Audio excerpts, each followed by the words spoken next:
أعوذ بالله من الشيطان الرجيم بسم الله الرحمن الرحيم وإن يمسسك الله بضر فلا كاشف له إلا هو وإن يردك بخير فلا راد لفضله يصيب به من يشاء من عباده وهو الغفور الرحيم وَإِن يَمْسَسْكَ اللَّهُ بِضُرٍّ، اور اگر اللہ تعالی تجھے کوئی نفع پہنچانا، کوئی تکلیف دینا چاہے،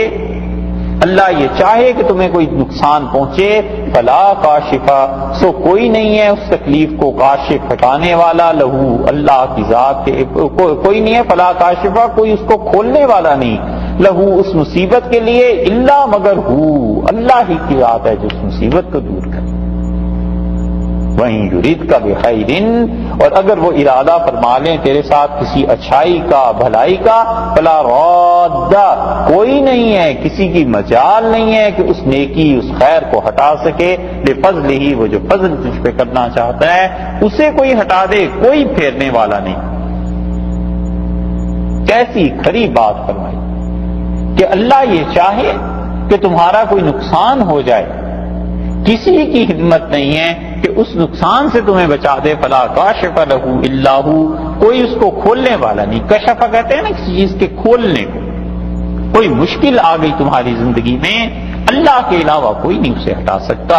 کسی کی نہیں۔ اور اللہ اگر تم پہ فضل کرنا چاہے، مہربانی کرنا چاہے، فلا راد، راد اس کو ہٹانے والا، پیچھے کرنے والا، مردود، یعنی وہ چیز جو لوٹا دی جائے،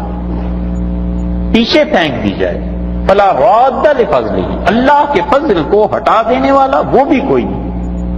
کسی کی مجال نہیں کہ وہ نفع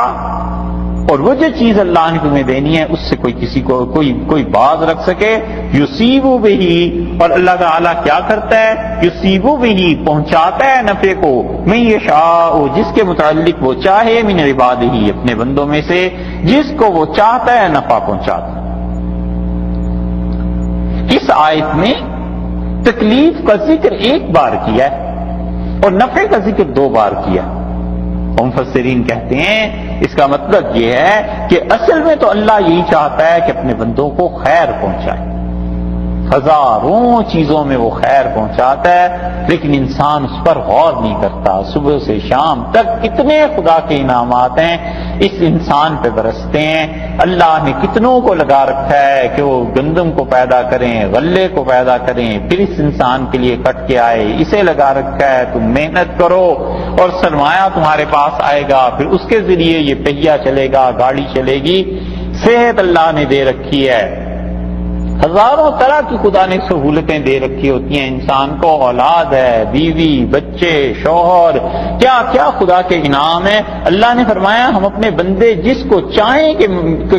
اپنا فضل اس پہ کریں، کوئی ہمیں نہیں روک سکتا۔ یصیب بہ من یشاء من عبادہ، اپنے بندوں میں سے جس کو چاہتا ہے وہ خیر پہنچاتا ہے۔ تو خیر کا 2 بار ذکر کیا، اس کا مطلب ہے کہ اللہ اپنے بندوں کے ساتھ اچھائی کا سلوک کرنا چاہتا ہے، اور اس سے رد نکل آیا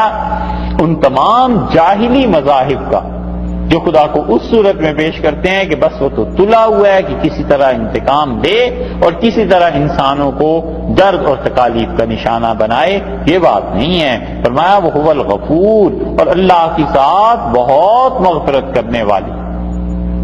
جو گناہ، جو خطائیں،